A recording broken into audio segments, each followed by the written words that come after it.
Kids today do not know a world without social media. Facebook launched 17 years ago. Instagram came out in 2010.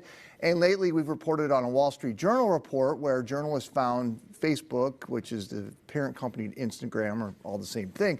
Their own research suggested that the app could be harmful to teenagers. So how do you know how to balance your child or your grandchild's social media use and keep their stress and anxiety in check? Luke Spiegelhoff is a family therapist from Nexus Family Healing. He's here to talk more about that. Luke, thanks for joining us today. Thanks, Chris. This is a complicated subject because over the course of the last 19, 20 months, we put the kids in front of their screens more than ever before. Right, absolutely. And what that's really caused is this kind of sometimes even more of a disconnect between kids who in the past were more connected socially.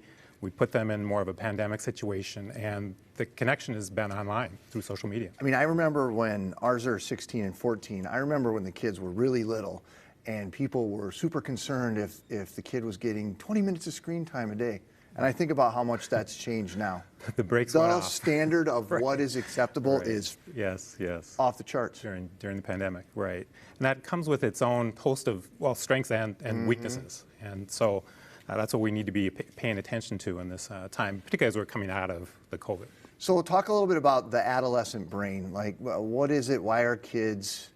I don't know that I can't say that they're more vulnerable than adults are. Are they more vulnerable Absolutely, than adults are? Absolutely. Okay. You know, it's this part of the brain, right? This is the prefrontal cortex, and this is what really the brakes of our brain. So if we're impulsive or we want to do certain things, this part of our brain says, probably shouldn't do that. And this really doesn't fully form until the mid-20s for kids, and that's why pretty smart kids can do kind of dumb things in their adolescence, and I think we were all guilty of that probably at some point. And the other thing is that in the teenage years, the social parts of the brain start to light up, become more developed, and that's that whole huge desire to be accepted, to be liked, to be loved. And so, and particularly with the peer group, it starts to move away from the family into the peer group, and this is where social media starts to either become something very helpful or something not helpful. Because the problem with social media is it seems to be trying to portray a certain image, and so, I mean, how can they help but not put some importance on that? Absolutely.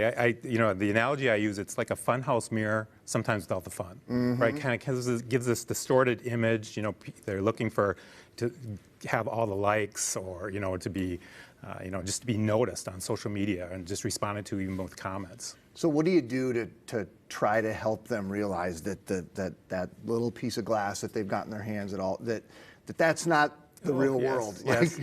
Start early. Yeah. I mean, the key is really to start early. And parents, and we were talking about this earlier, it really starts with parents. You know, parents modeling what is good social media practices. And this becomes so important where, you know, you have times during the day where people aren't on electronics. You know, actually teenagers are really spending about 9 hours a day on some sort of screen time. 3 hours of that on social media. So it's a huge part. And actually, the conversations with parents is actually an hour a day or less. Yeah. So when you're talking about the influence of that and shaping their thinking and their behavior, it's no surprise that it has become such a big thing. Well, and I mentioned this earlier, but most of them are doing their homework on some kind of electronic now.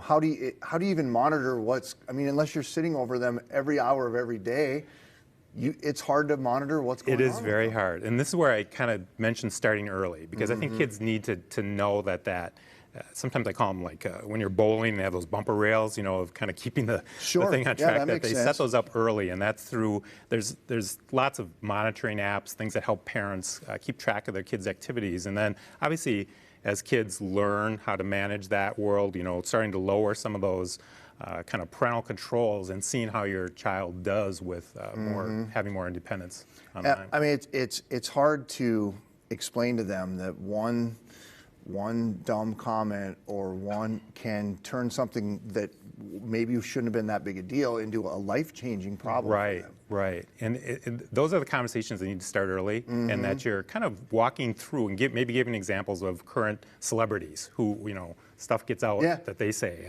And so using current day events to help them do that, as well as just being with your child and just having them walk through what they're doing online. Now, they're not going to show you everything. Right. But at least you can get some sense of what are they looking at, what are they interested in. And it's a great way to connect with their kid, because your kid is probably going to be willing to show you that versus wanting to do some activity that you're interested in doing. So. Right. Well, Luke, thank you. I appreciate the time today. You bet. Very valuable. Thanks, to reach out to the therapists at Nexus Family Healing, you can contact them at nexusfamilyhealing.org.